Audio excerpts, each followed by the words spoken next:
Isang dibisyon ng Philippine Coast Guard Auxiliary o PCGA ang itatayo po sa Alberta at isang kilalang community leader ang naatasan na maghanap ng mga magiging miyembro nito. Ano nga ba ang misyon ng PCGA sa Alberta at paano nagiging miyembro nito? Narito ang report. Ang hindi alam ng marami, may auxiliary unit ang Philippine Coast Guard sa Canada at Amerika. Sa Ottawa, itinayo noong 2022 ang unang grupo na volunteer arm ng Philippine Coast Guard.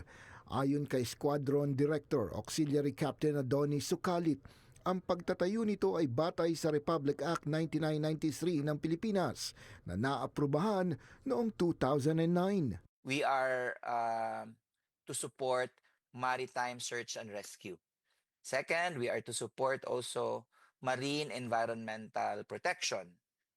And then third is also around marine safety. So really supporting that. And then fourth is also around community relations and even youth development. Ang mga napipiling miyembro nito binibigyan ng honorary rank o isang ranggo. Nakakapagsuot ng uniforme ng Coast Guard pero hindi sila pwedeng armasan. Isa sa mga taunang event kung saan tumutulong ang grupo ay ang Mana Mo, isang pagtitipon tungkol sa kalikasan at ang mga usapin tungkol sa issue ng mga teritoryong inaangkin ng China sa West Philippine Sea. You'd be surprised, sir. No, not many of the Filipino Canadians really know what's happening back home. Yes, it is on YouTube and so on, but really, why should we care? Why should we care about the West Philippine Sea, right? Even that we're already here in Canada.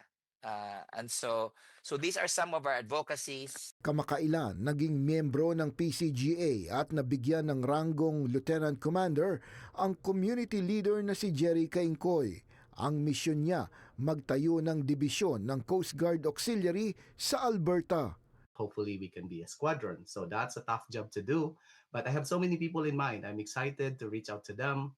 But of course, my role here is to ensure that they are aware and they have a full understanding of the PCGA's mission. Pero hindi basta-basta nakakasali sa PCGA. Iniimbitahan lamang ang mga maaaring maging miyembro at dumadaan pa sa masusing background check bago mabigyan ng ranggo.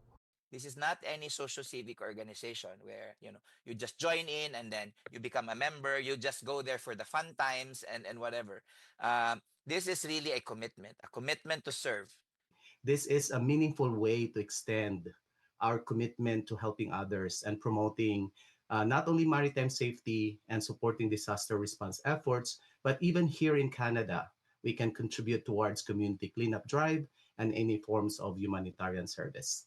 Inaasahan na sa mga susunod na buwan, mabubuo na ni Auxiliary Lieutenant Commander Caingcoy ang bagong dibisyon ng PCGA sa Alberta. Such a great honor and privilege to serve PCGA in this capacity and to continue to expand my community service, and not only within the Filipino-Canadian communities across Canada, but as well as to strengthen our support and connection to our homeland.